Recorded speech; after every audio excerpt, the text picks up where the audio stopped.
First Kings 21 to 22. Ahab wanted Naboth's vineyard, but he wouldn't give it to him, as this was precious to him as a family inheritance. Jezebel saw Ahab pouting about it and set up Naboth to be killed. That's just plain wicked. What a wicked woman. Ahab is responsible for his own actions, but Jezebel influenced him greatly in an evil way. There's a song by Herman's Hermits, I believe. It says, "If ever the devil was born without a pair of horns, it was you, Jezebel, it was you." Elijah confronted Ahab and said he and his household, including Jezebel, would die. Ahab actually put on sackcloth and ashes in humility. And God said because of this, the evil wouldn't happen until his son's days. Amazing mercy, God. Jehoshaphat, good king from Judah, foolishly teamed up with Ahab to fight Aram. Ahab's false prophets, they would be victorious.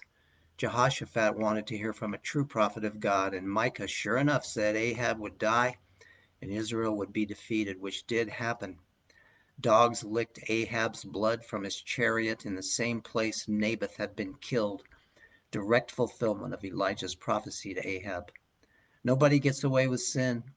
Ahab's son Ahaziah became king and approached Jehoshaphat to team up with him. Jehoshaphat declined, apparently having learned his lesson. He should have never gotten mixed up with Ahab to begin with. We all need to be wise in our close associations. Bad company corrupts good character. There is no true fellowship between darkness and light. Luke 23:26 to 56 says, Jesus was led away to be crucified. They recruited Simon of Cyrene to help carry his cross, as apparently he was too beaten down to do so.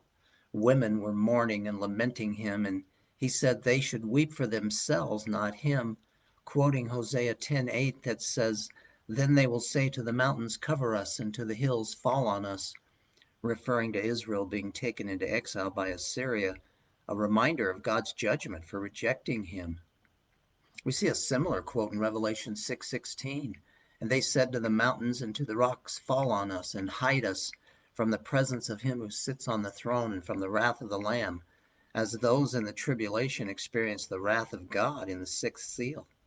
Jesus seems to be warning of a Christ-rejecting world and the judgment and wrath that comes with it. We are experiencing this right now ourselves. He was crucified at the place called the Skull. It seems as though the carvings in the mount look like a skull, with a criminal on each side of him. Jesus said, Father, forgive them, for they do not know what they are doing. Oh, the mercy of our great God and Savior. They cast lots for his garments, fulfillment of prophecy. Rulers sneered at him and said, he saved others, let him save himself if this is the Christ of God, his chosen one. He is still saving others. The soldiers mocked him, saying, if you are the king of the Jews, save yourself. The king of the Jews came to save mankind. An inscription above him said, this is the king of the Jews. Surely this was put there to rib the Jews, but indeed it was true. One criminal hurled abuse at him, saying, are you not the Christ? Save yourself and us. The other criminal rebuked him, saying, do you not even fear God, since you are under the same sentence of condemnation? And we indeed are suffering justly, for we are receiving what we deserve for our deeds. But this man has done nothing wrong. And he was saying, Jesus, remember me when you come in your kingdom. And Jesus said to him, truly I say to you, today you shall be with me in paradise. He got it right there on the cross, on his deathbed, and Christ saved him. Do you get it?